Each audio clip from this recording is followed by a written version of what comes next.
Okay, I was doing some closing messages, so this is take two. So now I have to repeat everything that I said in the last one, but maybe there was something I said that didn't make any sense.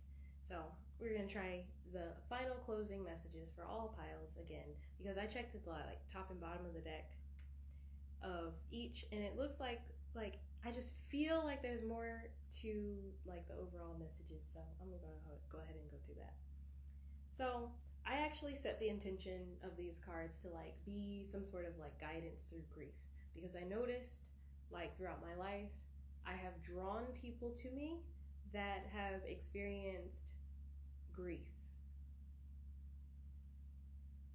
And so I really wanted to see like to do something that could potentially like guide people through grief without me having to actually fully get physically involved with people because sometimes that can be heavy, and yeah, a lot of the times it's just people wanting me to do the work for them. So I hope that everything made sense and that it helped.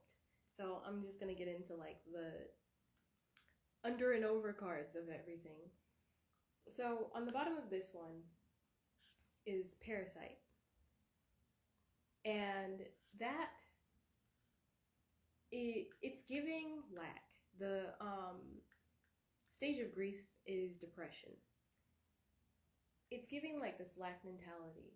So a lot of the times in like transitionary periods, whether it's like from one level to a higher level or like feeling like you're losing everything, it can cultivate a sense of lack. Like you focus more on what you're losing rather than what you're gaining. And sometimes, like, the energy can be kind of parasitic too. It's very important during transitionary periods to take note of the energy around you and ensure that the energy is more symbiotic than parasitic because that can actually drain you and leave you too tired to actually do the things that you want to do.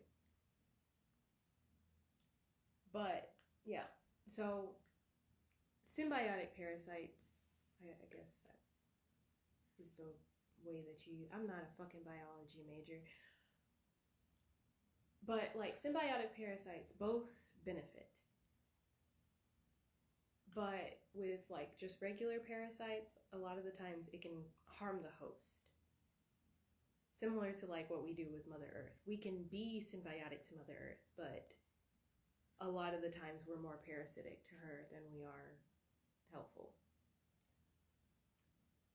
And the top card is Calling the Storm. Now, this was giving the energy of like, not just that you're calling the storm, you are the storm.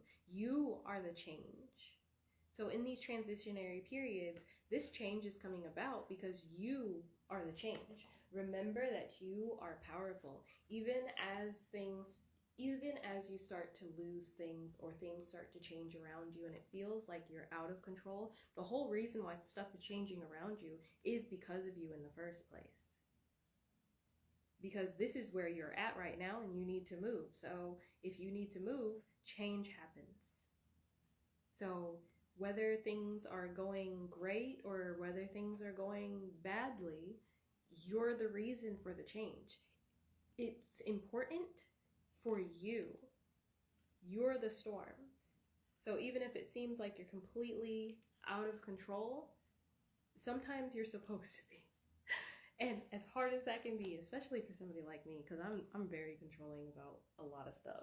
So, like, even as you feel like you're out of control, just know that it's serving you, that you are the master of the storm. You are the storm. So as things start to change and it feels like stuff is being ripped away or, the world is just spinning and you can't figure out why, where, or when, like, know that it's working for you.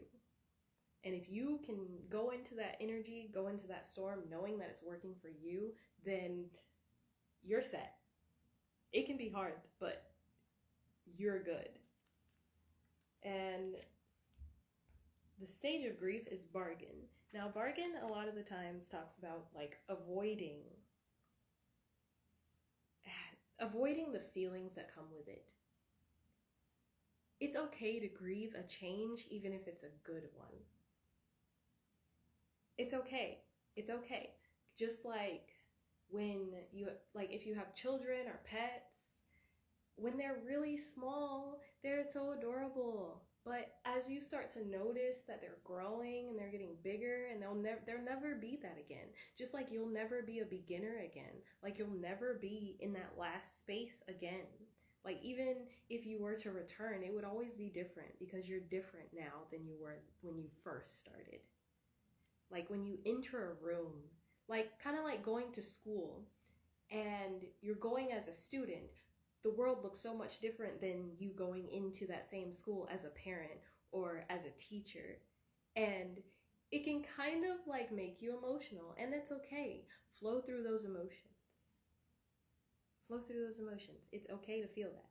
It's okay. It's okay that it feels sad. You don't have to suppress that because so much has changed.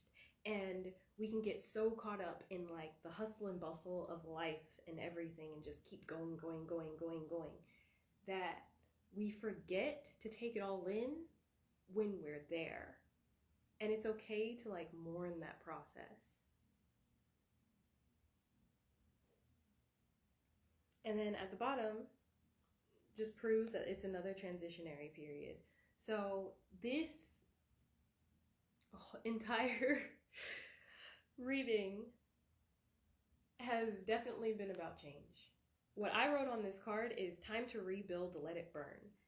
It's time for something new. It's time for something bigger.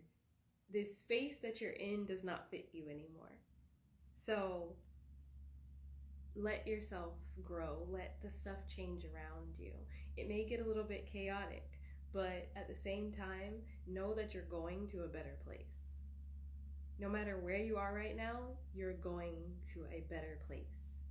And at the top of the deck is the Five of Pentacles, and I wrote focus within, because even in lack, there is still a wealth of spirit, and that's actually highlighted in the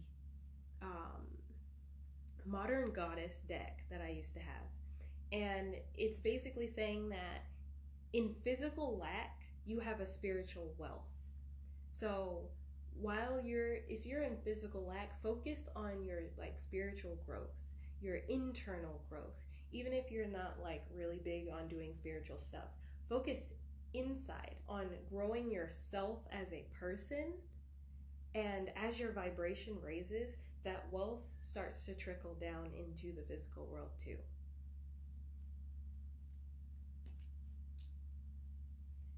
And finally, the spirit people messages. So some of your spirit guides actually you've probably been with them, or they've been with you through multiple different lives.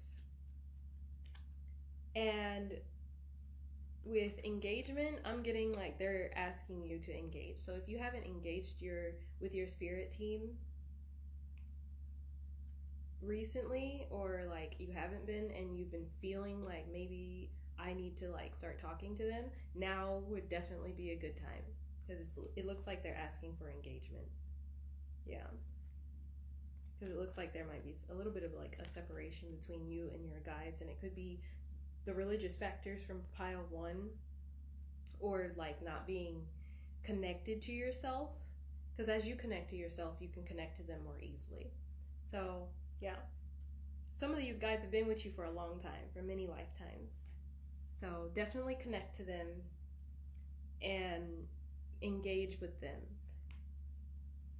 And there's lots of different things that you can do to engage with them, but really listen to the advice that you feel in your bones. Other than that, this is the final part of these messages. I hope that resonated, and have a wonderful motherfucking day.